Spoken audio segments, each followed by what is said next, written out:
We are now live streaming absolutely. and the waiting room is clear. Okay, we are now live streaming, everyone. Okay, Nils, do you have this? Okay, welcome to the September meeting of the Buffalo Fiscal Stability Authority Governance Committee. Our objective today is to review various policies which govern the BFSA and to consider recommending approval of such policies by the full board. We'll also review the annual procurement report and the prompt payment report, and we'll consider a recommendation that these two items also be approved by the full board. First, I will take a roll call. Chair Olson present. Interim Vice Chair Jurasek is excused. Director Sanfilippo. Here. Okay, we have a quorum. First item of business is to approve the minutes of the committee meeting held on December 15th, 2021. The draft minutes are located under tab 1 in your board book. Is there a motion to approve the minutes? So move. Second. Any corrections, deletions, or additions? All in favor, say aye. Aye. Aye. Opposed? Okay, the relevant Jeanette will review these items with us on the various policies, procedures, and reports, and we will consider recommending approval of these items to the full board. Jeanette? Thank you. So annually, we perform a thorough review of all the policies and the procedures of the BFSA, and we update these as necessary. This review largely involves reading through the New York State laws that may have been updated since last year. Update our references to ensure that we are consistent in our language. So these items were provided to you previously, and what we did is provide red line copies so that you're able to see all of the changes without as transparently and as clear as possible. The first item is the bylaws. There have been no proposed changes to the bylaws. The second item is the Code of Ethics. The most significant update to the Code of Ethics is that under the definition of family member, it now includes domestic partner. Domestic partners are included with the standards and principles of conduct beginning with section 3 of the code. Two other changes have been made to the Code of Ethics. One is to neutral, and that's consistent with the changes in the laws. And the annual compensation level for recruiting an individual as a key employee has been updated to reflect the increased level to $105,472. Also, what used to be called the Joint Commission on Public Ethics is now the Commission on Ethics and Lobbying in Government, so that change is reflected in the Code of Ethics also. As a reminder, there is a certificate for all appointed directors and staff to sign and turn in annually. So you can give that to any BFA staff person. All right, so then the next item is the mission statement. There are no proposed changes to the mission statement. Just to read it, created by the state of New York as a public benefit corporation. It is the mission of the Buffalo Fiscal Stability Authority to provide financial oversight over the budgets, financial plans, and capital plans of the city of Buffalo and its covered organizations.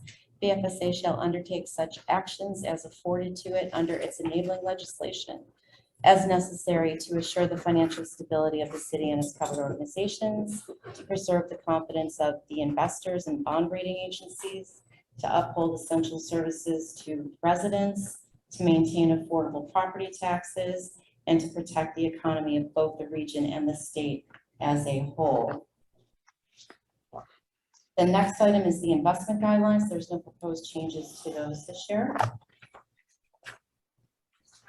Moving up to the property disposal guidelines, there's no changes to this.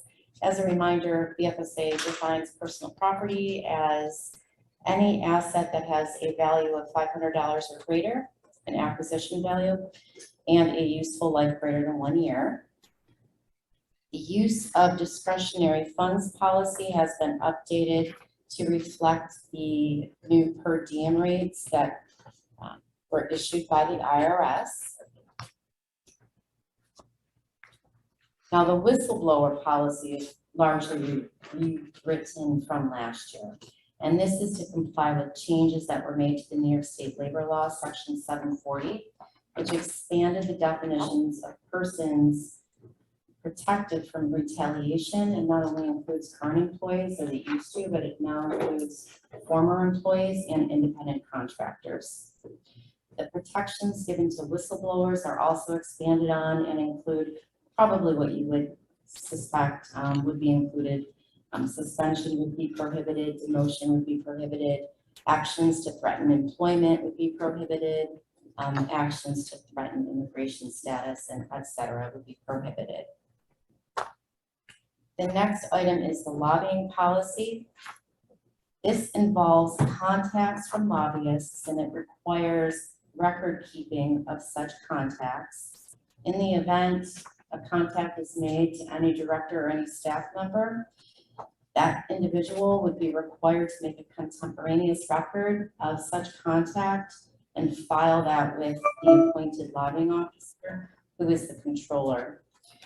This policy does not impact BFSA's ability to lobby on behalf of the city or covered organizations or in accordance with the work that the BFSA does, but it does require that record keeping be done when lobbying is made to BFSA.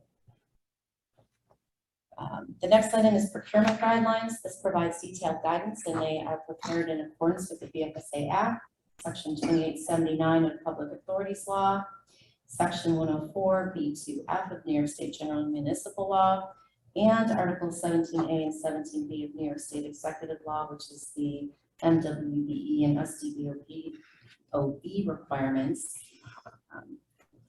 No changes to that. There is an annual procurements report that is required to be filed that is provided herein.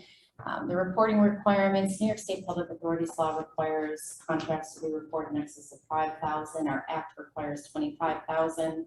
We obviously go with the lower threshold for reporting purposes. The list of contracts is included in this list. It includes things such as the Bank of New York, Market Arcade Group for office space, Lumsden and McCormick for independent audit, McGavin and McGavin for legal services, PFM for fiscal advisory services, and building lease contracts.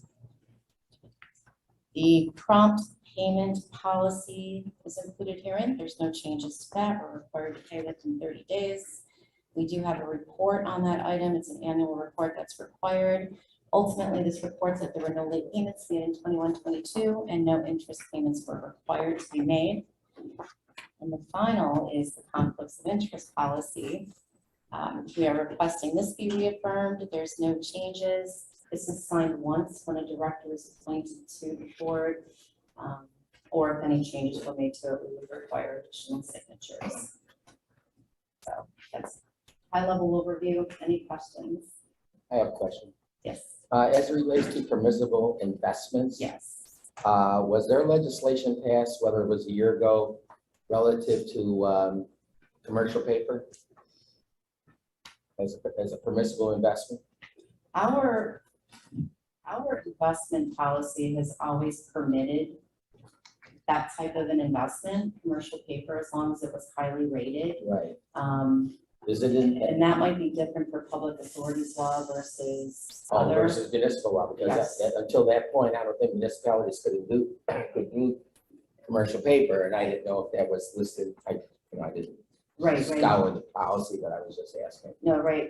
Yeah, we, as a matter of practice, we have not been recently investing in commercial paper. Okay. We have a 15-day window where we capture the state aim, actually sales tax, and we invest it until it gets put into our bond accounts.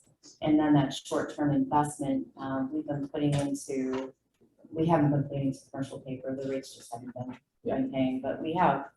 Well, that was one of the reasons I was asking, because up until like the Fed starts raising every month, about 75 basis points. I was just wondering how attractive a commercial paper was versus what the banks were paying, which was squat. But that's, can I say that? I mean, well, anyway. Yeah. Have the record retract that. No, but I just didn't know if that was part of the policy. It's not significant. I was just curious as to whether or not that that was an allowable investment. Any other questions?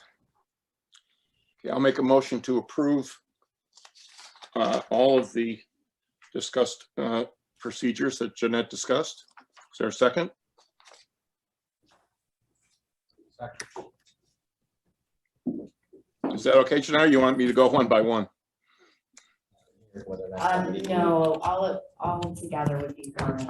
Okay. Any questions or comments?